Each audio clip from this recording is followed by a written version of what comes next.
We got Chris Mills from Harm's Way on the podcast, and Chris and I get into some nitty-gritty details of songwriting and the creative process, which is super interesting to me, hopefully interesting to you as well. And we also discuss how the single string nu metal riffing sprang forth from Chris's subconscious unbidden as a person who didn't like nu metal growing up, but then transitioned into such fanhood as an adult.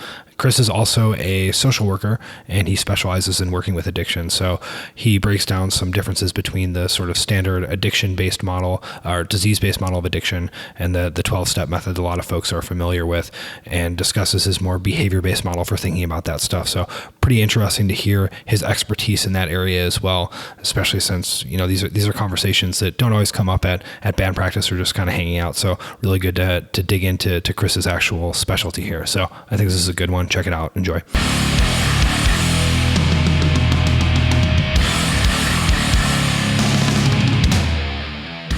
All right, Chris, so you got into nu metal as an adult, which is a pretty strange thing to do. Theoretically, after all of your teen angst has dried up, why would you be attracted to such psycho music as a fully grown adult? Yeah, that's a great question. And I mean, I honestly don't know how it happened, but it did. And and what's really funny is it was kind of like a backdoor introduction to nu metal, because I remember we were writing music for Isolation, and I was just kind of contributing riffs and stuff, and James and I were writing together, and it came up that like a lot of these riffs that I was coming up with were quite nu metal, and I was just like, what? So because to be honest, like I hated nu metal growing up. Yeah, like, same. And a lot of it had to do with just the kids in my high school who liked nu metal, and they were just the worst. So I tried to stay as far away from it as possible. But kind of back to my love of nu metal and how it came far later in life than most people. James kept bringing up like, yeah, man, that sounds nu metal. That sounds nu metal. That sounds nu metal. And I remember just starting to check out, bands like Slipknot and Korn and, stuff like that. And, what can I say? Like some of it resonated, and I ended up liking it, and I'm sure some of the direction of Harm's Way shows that. So you just had an internal drive to create kind of like syncopated, groovy single string riffs, just out of the blue. just out of the blue, I just had this aha moment, and apparently it had been done 20 years prior. So, I mean, that's super funny because I always think about Max Cavalera getting into nu metal and sort of being like, all right, this is what I'm going to do now, as one of the sort of funniest and worst moments in metal history. Oh, yeah. Yeah, absolutely. I mean, you got to just think of like the trajectory of music after that and prior to that, right? Yeah. And just, yeah, the things that happened and the stuff that took shape was just astonishing. Although I would say, so for Sepultura, getting into nu metal was definitely a bad thing, but I think for Harm's Way, it was a good thing. Yeah, and to be fair, like the nu metal records that I think influenced Harm's Way, if we're touching on Sepultura, was very much Chaos AD. Okay. Sure. and maybe parts of Roots. Yeah. And what's funny is like those were, I mean, I remember like I got Chaos AD. I want to say like I got Chaos AD like my senior year in high school. I picked it up like at a disc replay, and I bought it secondhand and ended up like falling in love with it and not really thinking of it as nu metal. Yeah. Well, I mean, I wouldn't say that record is a nu metal record. Right, but it definitely influenced. Yeah. Spoke of things to come. Right. It was the precursor to, and influenced a lot of nu metal records to come, right? So yeah. Yeah, I as a high school student, I was volunteering at the local public library, and I don't remember what I was doing, some data entry work where I was just sitting there typing stuff in, and I would go through the CDs and listen to them on my Discman while I was doing that. and one of the CDs that they had was Arise. And I was like, this cover is absolutely crazy. I need to definitely get into this. And I listened to it, and I actually didn't like it at first because it seemed like it was going to be crazier than it was. Because my reference point at the time was probably, Dillinger Escape Plan and Cryptopsy. So I was expecting it to be just super nuts and technical like that. And I was kind of disappointed in it. But then I think I just kept listening to it because it was one of the metal CDs that they had there, and I eventually just liked it. Yeah, eventually just stuck. Yeah, it's funny how that works out. Okay, so you were sort of accidentally writing these new metal riffs, and then James is like, dude, this sounds like Slipknot.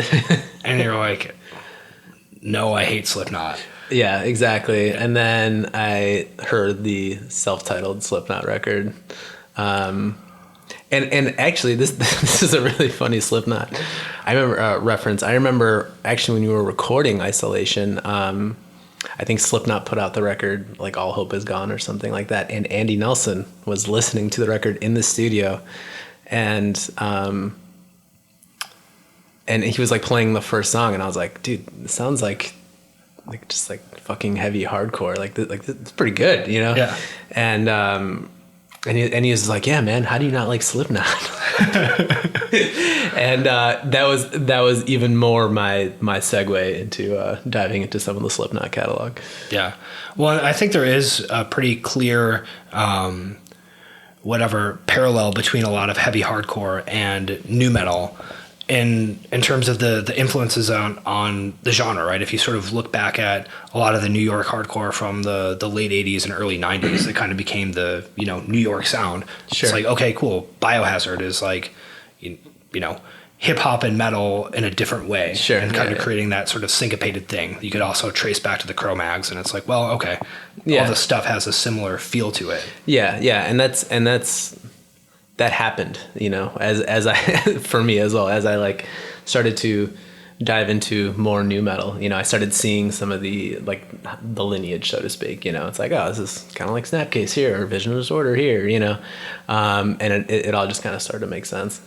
Yeah, I think that one of the things that's interesting about it, because I mean, you mentioned in high school hating that stuff, and I had a somewhat similar experience. Although I would still not consider myself to be a fan of new metal, unfortunately, fortunately or unfortunately. But that the sort of the aesthetics of it, right, and that kind of psycho affect and the sort of over emotional aspect of it always really kind of rubbed me the wrong way. Where I was sort of like, dude, shut up. Who cares? Like you're fine. Yeah. And like I was like a straight punk hardcore kid in high school. That was the stuff we were into. And yeah, it was like that and like some emo music that like had a similar icky feeling to it. Yeah. And it was just like, yeah, stop. Yeah. Just like a sort of self-importance about your own feelings that just really kind of bothered me. But, I suppose that's the nature of someone who's, I guess, inconsiderate and rude. But I do think that, that sort of infusion of, not necessarily new metal influence, but some of those types of riffing definitely changed the trajectory for Harm's Way, right? It became like, oh, this is what Harm's Way kind of does, right? So how much of that was on purpose and how much of that was just kind of reacting to what you guys were writing? It was solely just reacting to what we were writing. We like I said, like I mentioned, like we were just kind of writing riffs and it just started sounding that way, and I obviously I think a lot of that had to do with just the way we played parts, the way I played drums, like the heavy emphasis on syncopation and just rhythm, and it just, so yeah, it was like more of an organic thing. With the sound, there wasn't a conscious effort to sound this way or that way, and there definitely wasn't a conscious effort to sound more new metal. It just, like I said, it just kind of ended up that way. So you mentioned rhythm, which I think is pretty interesting to talk about in terms of songwriting, especially because, like you said, so many of the songs are based upon rhythmic ideas. At least that's what it seems like to an outsider, right? You listen to it and it's like, okay, the point of this song is this rhythm, and it seems like the song is sort of built around that. Is that the way you think of writing? That you're trying to create some sort of like percussive moment, or like hit this exact rhythm to create some sort of tension release, or what's the thought process? Yeah, I mean, I think a lot of it boils down to like feel of a song, and just being able to captivate a feel throughout the duration of the song, right? So I mean, tension and release is, I feel, like a big part of heavy music, right? Especially like hardcore and metal. Like a lot of songs have this like boiling point and then this release, right? And I think that's, I mean, I think we're always, with the songs that we write, we're always trying to capture some sort of mood, some that is driven by rhythm, so to speak.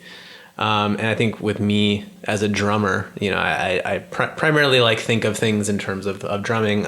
I could play string instruments to a degree. But I think that with the stuff that I bring to the table in terms of like writing, that's always something that I'm like thinking about, is just rhythm, feel, and just captivating like a certain mood through that for the song. Yeah, for sure.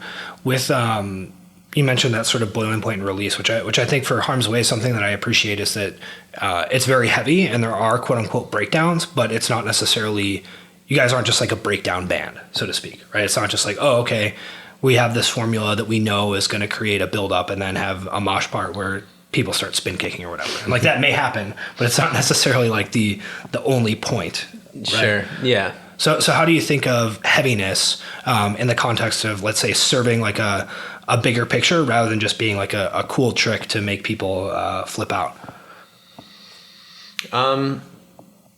Yeah, like, again, it comes down to just like emotion and mood in the music. And like we have this conversation often that like something doesn't necessarily have to make you want to spin kick to be heavy, Yeah. That it can carry a heaviness in terms of lyrics. It can carry a heaviness in terms of just like a mood and feel of the song, and I think for Harm's Way, it's we've always tried to like captivate like a heavy mood, right? And I think for people who just like maybe listen to one Harm's Way song, they can definitely like make an assumption about who we are and what we are as a band. But I think if you listen to an entire Harm's Way record, you'll find that, yeah, there's heavy parts, but there's also just like heavy mood,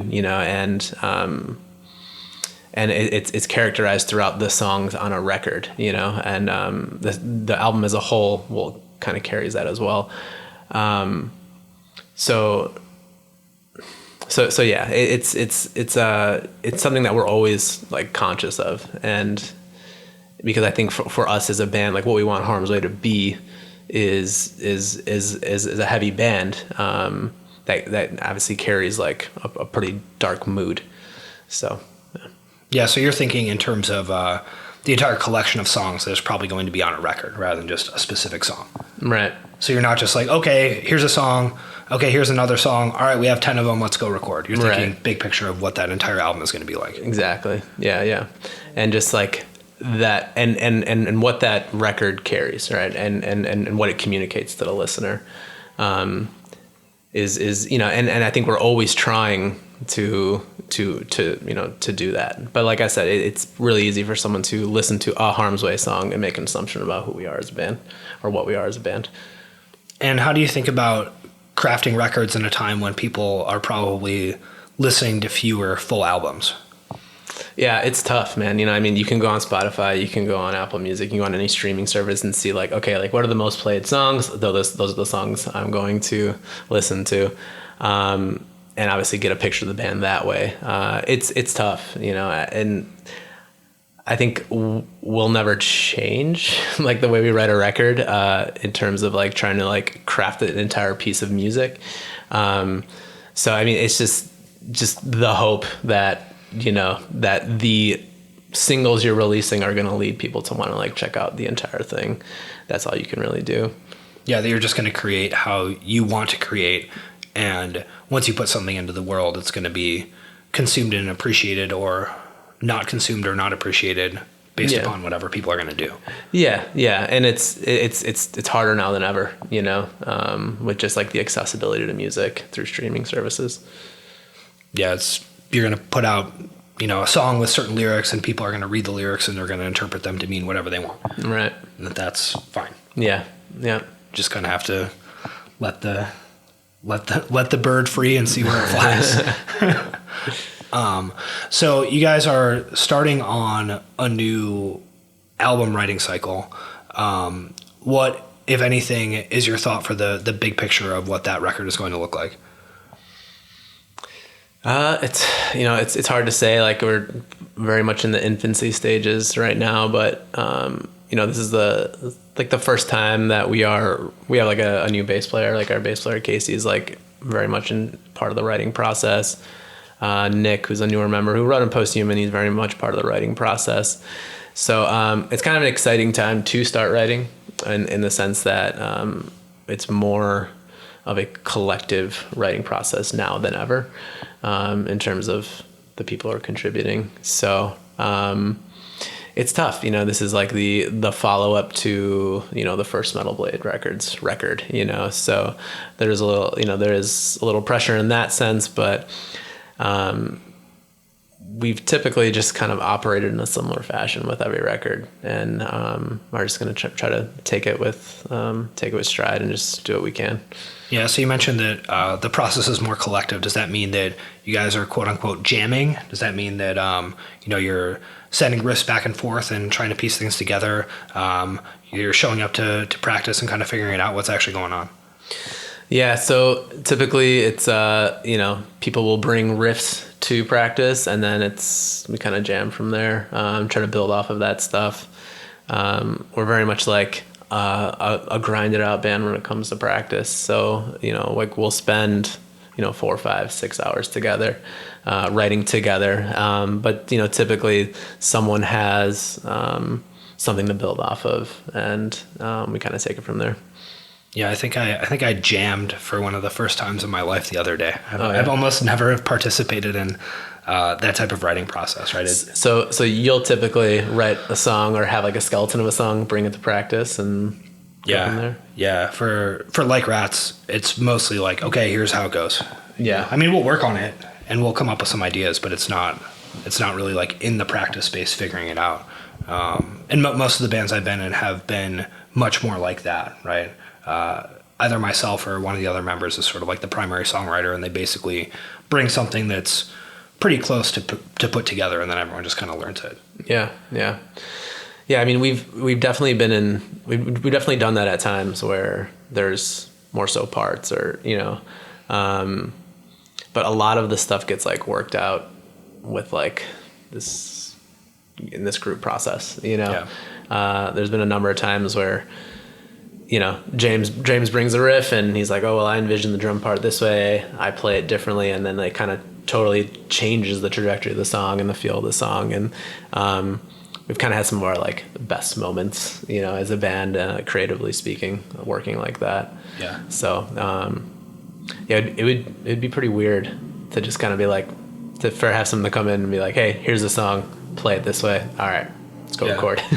Yeah. Well, and I think that there's probably value in both ways of doing things. Yeah. And that I imagine most people who tend more toward one way probably benefit from maybe more of the other. Sure. Right. That I would probably benefit from being in more situations that are more loose and more just like, hey, let's figure it out and let's see what happens. Yeah. Right? I am curious about the actual song structure, right? Because like we talked about before, I think that one of the stronger aspects of Harm's Way is the overall structure of the songs and the way that you guys actually transition riffs into each other and kind of like build in and release throughout the song. Is that the type of thing that you just are kind of playing it over and over and sort of workshopping, like, okay, let's do this here and let's maybe make up a transition now? Or is that something that someone comes in and is like, all right, cool, it's going to cut out and there's going to be like this fill and then it's going to whatever? Yeah, no, a lot of it's just like troubleshooting. Yeah. In the moment. Where it's like, this doesn't feel right. Yeah. A lot of it's been, troubleshooting in the moment and just like working through different feels, different transitions. I think what was like really great with Posthuman is just being able to go through actually like a pre-production process. Oh, sure. And being able to do that troubleshooting in real time, record it, go back, listen to it, re-record it, right? Try different things, just to like try to make the songs feel as just as complete as possible and as translatable as possible. So it's definitely stuff that we just kind of like grind out, work through together, and like kind of troubleshoot on the fly. Yeah, and that's just based upon an intuition of what you want the overall feel of the song to be and which parts you want to be more exciting or harder hitting. Yeah, of course. Like, okay, that's there or that's not there, and we need to... Yeah. Just like just feeling that out, knowing like what needs to be worked on when, and what it needs to look like. And then like kind of sitting on it. I mean, there were songs on Posthuman that like we thought were finished for 6 months, and we went in the pre-production, and I mean demoing and then pre-production and then kind of sitting on it, just being like, yeah, that just doesn't feel right. Yeah. And like luckily having the resources and time to continue to work on it and craft it was super beneficial. And is that stuff that you end up rewriting, or is it just, we're going to change the feel of the song, or is it just little parts that, maybe a transition isn't working or something like that? It varies. Yeah, it varies. There were songs where we totally rewrote the feel, of the song once one thing changed, right? And then there was definitely songs in the record where it was just more little nuanced things, So yeah, I mean, it just looked different song by song. Yeah. On the newest Like Rats record that is coming out hopefully later this year, one of the first songs that we wrote, we ended up completely rewriting sort of based upon that, right? Because we recorded some demos of some stuff, and as the rest of the record started to take shape, it was like, oh, this song doesn't fit anymore, right? Where it's like the feel of it is just pretty different than the rest of the song. So we ended up essentially using the same riffs, but kind of totally changing the feel of it. I actually think it ended up being one of the better songs after going through that rewrite process. Yeah. Whereas before, listening to all the stuff we had, we're like, this one kind of doesn't fit. And it like... Yeah, it feels like the oddball on this collection of songs. Yeah. And it's like, the riffs are pretty good. And then you kind of have that weird moment of like, oh, well, you don't want to like kill your baby or whatever, where you're like, yeah, but I kind of like this part. I don't know, Yeah, I think that's like one of the hardest parts is like when you have a song... like, like some of the early songs in the songwriting process that you've had for 6, 8, 9 months, right?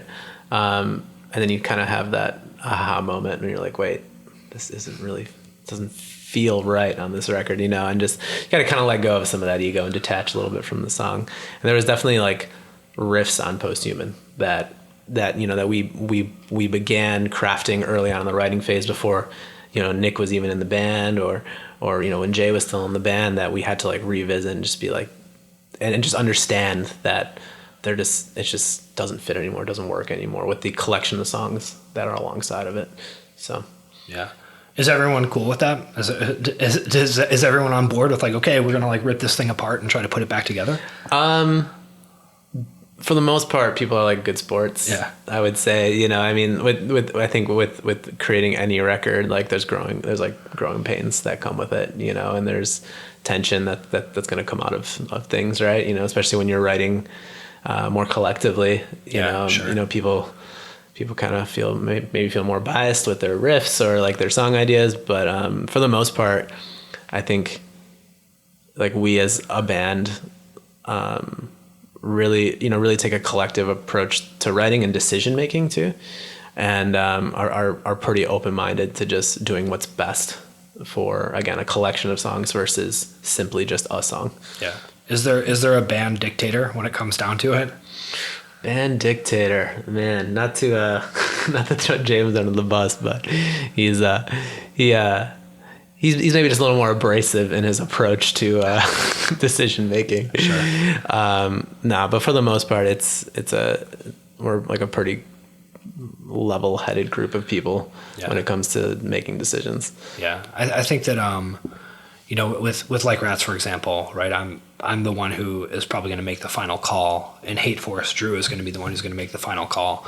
But I do think that doesn't always mean that what happens is what I want to happen in Like Rats, right? Mm-hmm. Where it's like, if other people have an opinion and I don't have a strong opinion, I'll be like, okay, yeah, like I think this, but it's like a weak strength of how much I think that. Whereas other things, I'm like, no, this is going like this. I don't care what you say. Yeah. I mean, there's just times to practice flexibility and times not to, right? And I think that, that goes for when you're working with a group of people on any level, you know what I mean? Just like understanding where and when and how to kind of like flex that stuff, right? And just knowing when giving up power or when kind of giving in, so to speak, is most beneficial or not, right? So yeah, I mean, I think that's something that we've all learned about one another. We've been a band for a long time now, and we kind of just truly, I think we really know how we work as on an individual level and like on a group level. And it's just something we like just always take into account when songwriting. Yeah. And if everyone is at least loosely in agreement on what the overall creative vision is, then ideally, everyone feels like they're serving that. And even if there is disagreement, it's like, well, we're trying to figure out what the best path is toward this vision overall. Yeah. For sure. Yeah, that's interesting. Does Harm's Way have a mission, vision, and value statement? I think I saw that on the whiteboard in the practice space. A mission statement? Yeah. It sounds about right. Yeah. Yeah, there's like inspirational posters. It's a very, very positive and welcoming working environment. God, I hate that practice space. Why? It's just so dark and dreary, and it's literally not built for any season. Like the summers are too hot in there, the winters are too cold. True. That's fair. Spring and fall are okay. Yeah. And I think it just stifles creativity. It was funny. I was actually having this conversation with Drew Saturday, and he was like, "Oh, I heard you guys might be leaving," and I was like, "Yeah, well, here's why." Yeah. And it's just, especially for given the ways that like we write, where like we'll grind out a long day in the practice space. It's just not a very nice place to be. Yeah. In terms of like comfort and a place to get the creative juices flowing. So it just might be time for us to move on. Yeah. We also, for the listeners who don't know, Like Rats, Harm's Way, and a few other assorted miscreants share a practice space, and it's kind of crappy as discussed. But another thing is that we just do a shit job of taking care of that thing too, right? If you look into other people's practice spaces, they're super nice. They have all this stuff set up. They have like spots that everything goes and decorations on the wall. Ours is just the worst. Yeah, we're definitely missing the Christmas lights and cool Bob Marley posters and it's missing some of the mood and ambiance that one might envision a practice space to have. But we also just have so much shit. There's so much equipment in that space, and I don't know where it could go. Yeah, to make it more workable. That is also true. And the entire floor is just covered in like broken drumsticks and drumstick powder. Yeah, it legitimately looks like the floor of like a high school woodshop class or something like that. Yeah, definitely not the nicest spot in there. The riff dads down the hall could probably teach us a thing or two about how to set up a practice space. Oh yeah. Like they'll commonly like we'll be walking by and look in our space and be like, "Holy shit. Whoa. How do you fit all this in there?" And just keep on walking. Yeah. So yeah, the riff dads would definitely could have some of those guys come in and do some consulting and be like, how are we going to set this up? Oh yeah. They'll be like, well, have we got the Bob Marley poster for you? we'll get you squared away. We'll get you set up. So Chris, you are not just a drummer, but also a social worker, which is two pretty disparate activities, seemingly. And a lot of people who are in bands that are touring, how many weeks of the year are you on tour? Man, it obviously it varies based on like just kind of where we're at with the album cycle. But when Posthuman came out, I think we were gone for 8 months that year. This past year, it's been upwards of 5-6 months. So definitely a lot of time on the road. Yeah. So a lot of people in that situation, either have some sort of kind of crappy job at home, like, oh, I work at a movie theater or whatever, or, have an assortment of music industry related careers that they can use to keep themselves busy or support themselves, where it's like, I screen print some shirts or have a small label or whatever. But you do something that is super, super challenging, potentially emotionally draining, and difficult, in addition to being on tour all the time. So what does that look like? So can you just give an explanation of like what even happens for you when you sort of come back and you're taking on clients? Yeah. So like you mentioned, I'm a social worker. I work in the field of addictions and mental health. I finished my master's in social work back in 2015. And I was interning at a place called Gateway Foundation. And upon graduation, my program director knew of kind of like my musical aspirations and the fact that I was, traveling and touring and this and that, and that I was kind of balancing a few things. And he like offered me a position where I can kind of come and go. So to this day, I'm still with the organization, and I work on a men's residential program for people dealing with co-occurring disorders, those being addiction and kind of other mental health needs. So we're like a 28-day program. So the way it kind of works is I let them know my schedule. They understand my schedule, and then they kind of assign me a caseload as needed. So when I'm home for a month or two, I go to work, I see my clients. Typically I have a caseload of 5 to 7. And then when I have a tour coming up, they kind of dwindle me down, and kind of go from there. So yeah, it's definitely been a balance over the last few years, obviously doing Harm's Way and still doing clinical social work. But I've been pretty lucky so far to kind of have that, and been able to balance both those things. So when you are working with patients, what's the proper? We call them clients. The hospital setting, they may be called patients. Sure. It's a pretty interchangeable term in this field. Yeah. Great. We'll go with clients. So when you're working with clients, then what does the actual process of that look like? Is this a situation where you're looking to create behavior change? Is this a situation where you're just sort of an ear to listen? Like what is actually going on there?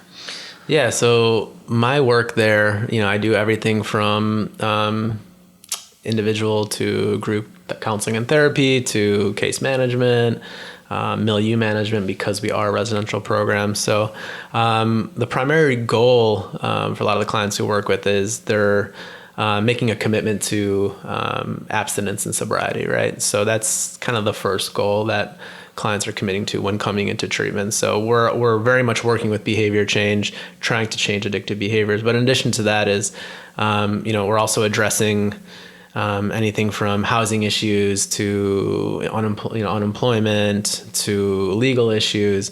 So it's pretty diverse in terms of like what we're doing with our clients, and then you throw in like the mental health piece, the co-occurring piece. So we're looking at treating depression, anxiety, stuff of that nature, all through primarily behavioral intervention. So like you mentioned, there's potentially a huge number of factors or situations that can occur with any given client. So if someone, say you're working with someone, is there, let's say, a hierarchy of things that you're trying to work through with them, or is it just kind of, they come and present something and you work to help them overcome whatever obstacle they're discussing? Yeah. So it's very much individually driven, right? So when I meet with my clients, I'm very much capturing a picture of what they want to work on. And like I said, for some, it could be housing and, building that sort of stability. It could be engaging in outpatient once they complete their inpatient stay. It could be engaging the family, bringing the family in to address some, structural issues or systemic issues within the family. It's very much individually driven alongside, obviously, the clinical work around treating addiction, right? So yeah, it looks different client by client. Yeah, and from my work as a coach, which is a totally different scenario, but there probably are some parallels in terms of trying to think about behavior change. I often think of modeling things in terms of people trying to solve problems, right? That it doesn't matter what advice I give someone or what information I give someone. If it's not related to a problem that they're trying to solve on their own, they're probably not going to be terribly interested in what my suggestion is or what I have to say. So is that potentially related to what you're discussing here in terms of, hey, this is what this person is working on, and I'm going to try to help them with that, independent of whether or not I think that's the highest leverage road for them to go down? Yeah. I mean, I think clients know best what they need, right? Even if I have an inclination to go in a different direction, right? People need to verbalize and understand like what they need first and foremost. And if we're not necessarily working on clients' prescribed goals, their level of engagement in treatment may not fare too well, right? So, I mean, we're always kind of building those individually driven goals based on, obviously, what's self-identified by the client. Like I said, the kind of like the one common thread is obviously you're coming to our program because you want to quit using heroin or you want to quit using drugs of abuse. So I mean, there's that level of understanding, but as we know, like obviously addiction has this ripple effect on so many other aspects of the self and one's life, right? So that creates obviously a lot of other things to work on. Given that we are like we work on like a 28-day model, there's only so much we can do. So we're always taking like time into consideration as well. But yeah, just like to kind of come back to what you mentioned is like, yeah, I mean, if we're not necessarily working alongside with our clients on what they want, they're most likely not going to do it. Right? Yeah. And so the way the program works is people sign up and they're involved for 28 days. Is that the... Yeah, I mean, there's nothing kind of in stone that says like they have to say 28 days. We kind of build treatment plans based off what client needs are, prescribe like their own defined goals, and just like how well they're moving towards those goals throughout their stay. So, by and large, people do stay the 28 days, but we do have some people who may stay longer or may stay shorter based on what their need looks like. Clients come into our care from a number of different, sources. Some are, I would say by and large, most are entering treatment on their own regard. They're identifying a need and then seeking services through us. We do have some people who are court mandated. We do have people who are potentially coming in through the emergency room due to like overdose related issues. But yeah, for the most part, people are very much self-driven. Got it. And you mentioned earlier before we started recording, we were discussing just some different models for how people think about addiction. And a lot of people have some understanding of the 12-step process, right? That's at least culturally, present in a lot of different ways. And people are sort of vaguely aware of those ideas. And you mentioned that you have a potentially updated model that you find more effective for thinking about the way to treat addiction. Can you just give an explanation potentially of what the 12-step model looks like and what you think is a better model instead? Yeah, so we understand the 12-step model as viewing addiction as almost like a spiritual disease, right? And it sees one's substance use or alcohol use as simply just like a symptom of a spiritual disease, right? The disease model also looks at addiction in terms of how we would look at any other chronic disease as well. That being, like diabetes or something of that nature, where it's something that needs to be that's chronic and that needs to be treated, and it's something that's also terminal, and that if not treated over time. Obviously remission and relapse and slips can potentially happen. So that's what kind of like the 12 steps have presented to us. Throughout history, there's been a number of different models in terms of like understanding addiction. The disease model is just one, but at this time, things are starting to shift, and we're starting to more so understand addiction in terms of something that could potentially be a behavioral disorder and a brain disorder. right? And that given that it's a brain disorder that and neuroscience is helping us to understand that it is something that can change with behavior change, right? Forming new habits, kind of rewiring the brain, so to speak, forming new pathways, helping people to kind of move on to the next stage in their life away from their addiction. So yeah, I mean, that's a model that I try to always work with my clients on understanding, because we find that, sometimes the disease model can be a little disempowering at times, right? Thinking that this is something that I'm going to have for the rest of my life, and it's something that could potentially always come up to bite me in the ass and prohibit me from living the life I want to live. So as someone who's an outsider to, let's say detailed understanding of this world, I would view the disease model as almost a reaction to a much more moralizing model of addiction that was potentially present a long time ago. And then the disease model was intended to be like, hey, it's not your fault, so to speak. Mm-hmm. You're not a bad person. You have a condition that needs to be treated, right? So I think that the potential goal of the disease model was to almost be empowering to people in that sense, where it's not just judging them. Sure, but yeah. But there's like you're saying, there's a potential dark side to that of saying, hey, it's not your fault, so to speak, mm-hmm. which, like you mentioned, may be disempowering. Is that a somewhat accurate way of framing it? Yeah. So, I mean, the disease model you're right, did kind of grow out of more of a moral model of addiction that looked at, people are just drinking because they wanted to drink, right? But that there was actually something wrong with them, right? Clinically wrong. And yeah, I mean, and again, this is the argument that comes up often is, I work with a lot of people who actually really like understanding their addiction in terms of the disease model. And I'm totally cool with that. But for those who want to explore other avenues, that's when we kind of start to look at some of the other models of addiction.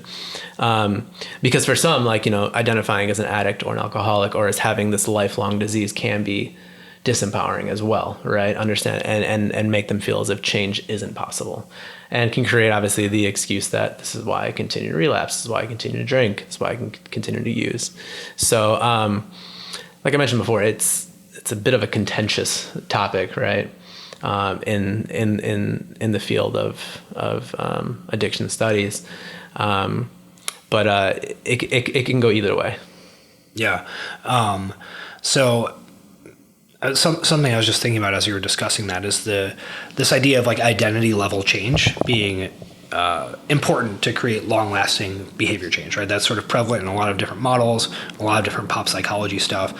But as you're discussing this, I was thinking about the sort of standard 12-step paradigm of saying I am an addict, I am an alcoholic, I am whatever. For some people, identifying as an addict potentially means because I'm an addict, I will not ever do this, right? Because I know that this is who I am, and if I do this, then I will have these consequences. Whereas for other people, identifying as an addict means that it's inevitable that I will do this again. Is that something? What do you react? Yeah. Again, yeah, it's that two-way street, right?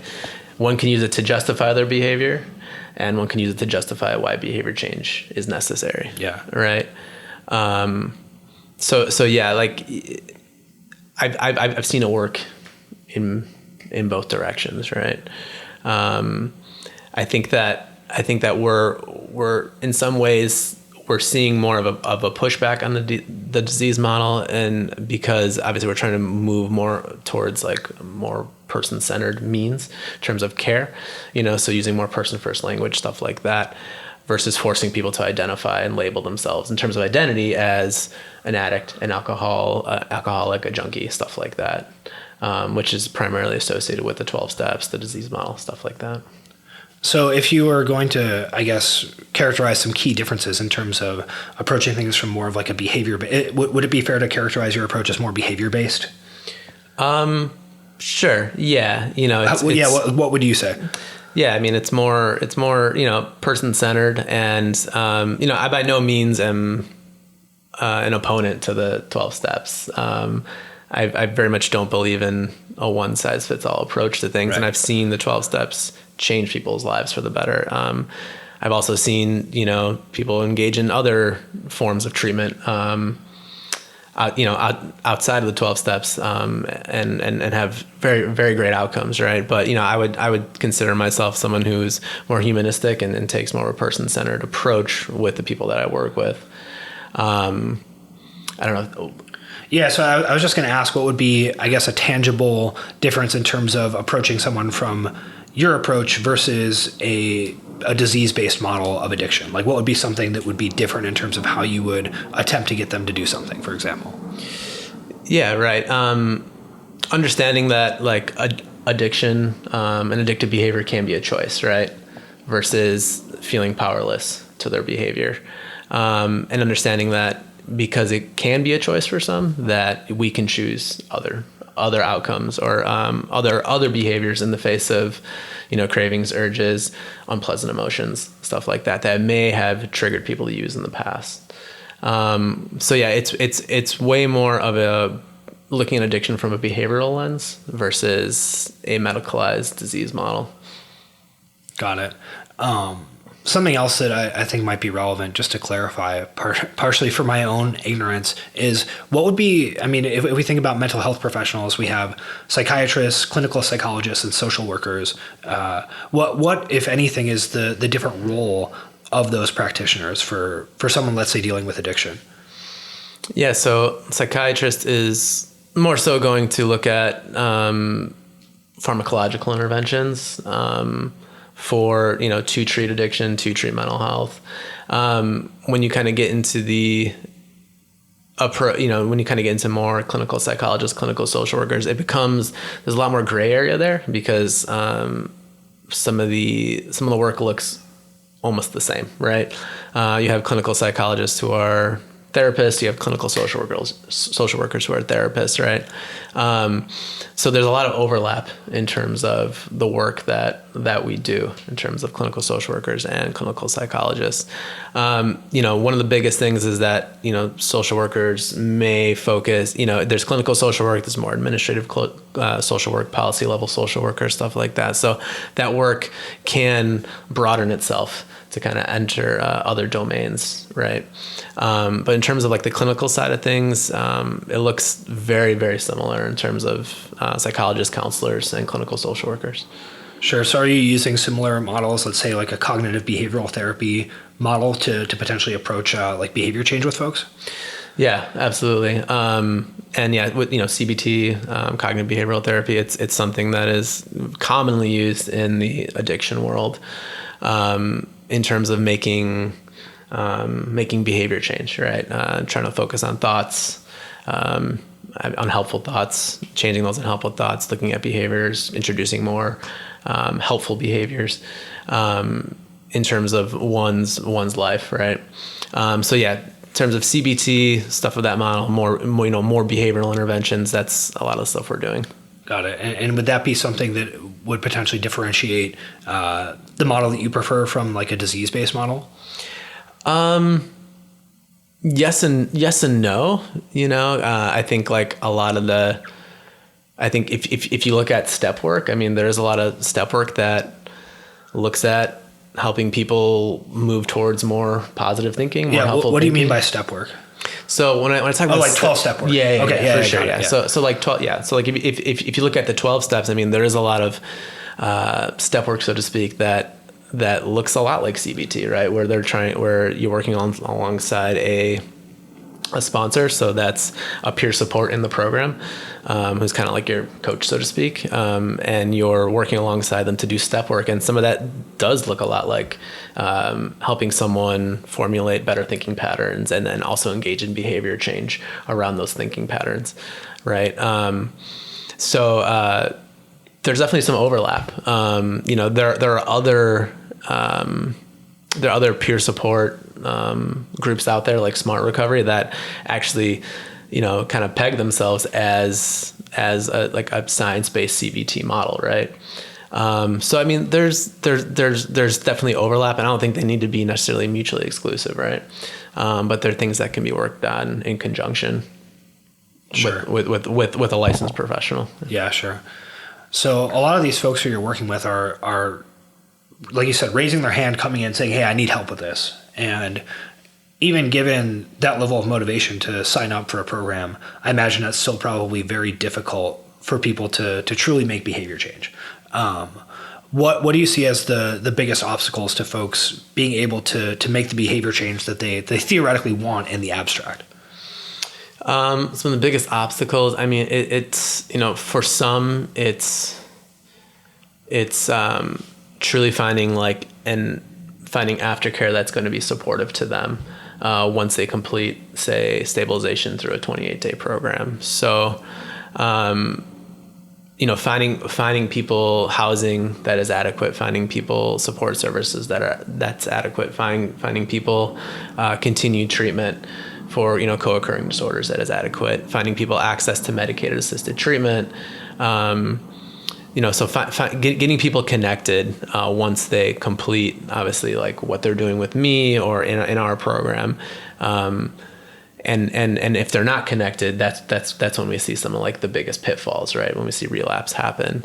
So, I mean, those are some of the biggest barriers, especially with the clientele I work with is, it's a lot of folks that are, not very privileged in the sense of, not having access to private insurance or being unemployed or homeless, right? So, when those components aren't in place, like the stabilization components that every individual needs, we find that, slips and relapses are almost inevitable. So you find that there's generally pretty good results over the course of, let's say, a 28-day program, and that it's then after that, the ability to, let's say navigate the challenges associated with trying to come out of a program like that and reestablish a different life is where people have the most difficulty. Yeah, totally. It's not necessarily hard for people to get sober, but it's hard for people to stay sober, right? Especially in a program like ours where, they have 24/7 care, right? And they have accountability and they have support and whatnot. So it's about like kind of once they leave our hands. Right. And when those supports aren't in place, when the structures aren't in place, that's when we see some of the biggest challenges for them. And what tools can you try to equip them with during that process of getting sober that then translate over into their lifestyle when they're outside of, like you said, 24/7 care? Yeah. So, one of the biggest things is obviously helping people develop coping skills. For when they feel triggered, when they have urges, better understanding their internal and external triggers, stuff of that nature. Building those coping skills, kind of preparing for the future, trying to work through some of those obstacles. In addition to then again discharge planning, making sure that obviously what they're learning with us, what they're developing with us on a clinical level is translatable and can be carried into the real world, and that they can continue to build on it in another structured program, either that be through a sober living environment, doing outpatient groups, getting connected to support groups like maybe the 12 steps or Smart Recovery, stuff like that. So we're just trying to better equip people to just develop the tools to live a sober life, right? And to also just give them the ability to have this paradigm shift that I can live a life without addiction. I can live a life without my substance of choice. Yeah, that the like you mentioned that empowering people to recognize that things are going to go wrong and they are going to have, like you said, triggers or scenarios that are going to sort of push them back on the path that they've already been on, but teaching them to, I guess, separate that from having to take action on it, right? That's potentially an important aspect, and then giving them alternative options as well. Yeah, totally. Just like I mentioned, planning for the future, that life is going to get hard, right? You're going to hit forks in the road. You're going to have unpleasant emotions, right? You're going to get pissed off. You're going to feel like shit, right? But you don't necessarily have to act on them with using drugs or engaging in other self-defeating behaviors, right? So that's where kind of the coping skills come in, right? So it's just kind of expanding people and their options and how to relate to their experiences without having to use drugs and alcohol. Yeah, that's really interesting. So I mentioned earlier that it seems disparate to be a drummer in a quote unquote new metal band, as previously mentioned, and then also involved in social work. But there's actually, there's a thread connecting what you do with your social work and with Harm's Way. Can you elaborate on that?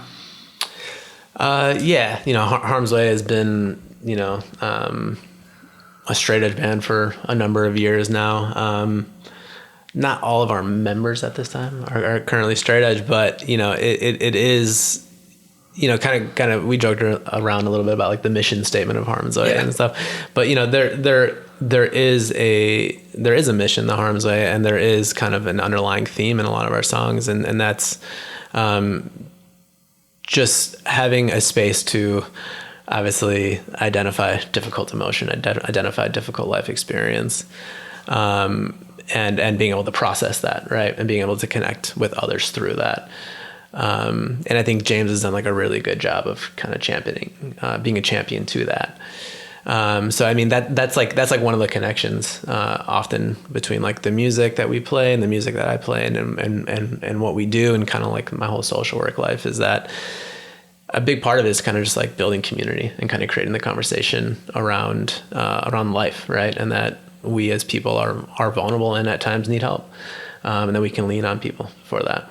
Yeah, to an outsider, aggressive music can seem like something that is embroiled in negativity, right? That's sort of like feeding this negative emotion and creating something that's kind of like dark and upsetting. But I think to people who are involved in that community, it serves a different purpose, or at least it always has for me. I don't know about you. Yeah, it definitely serves a different purpose. It's always been an outlet for me, and I could speak for other members of the band that it's been an outlet for them as well. It's part of the human condition, human experience, that we're going to feel unhelpful emotions or negative emotions, as some people might call them. And that things aren't always going to be happy-go-lucky, right? And that we all need, obviously, outlets for that stuff. Can't just bottle it up. So for us, Harm's Way has always been both a creative outlet and then an emotional outlet to just kind of scan our own position, and just relate to our own experiences.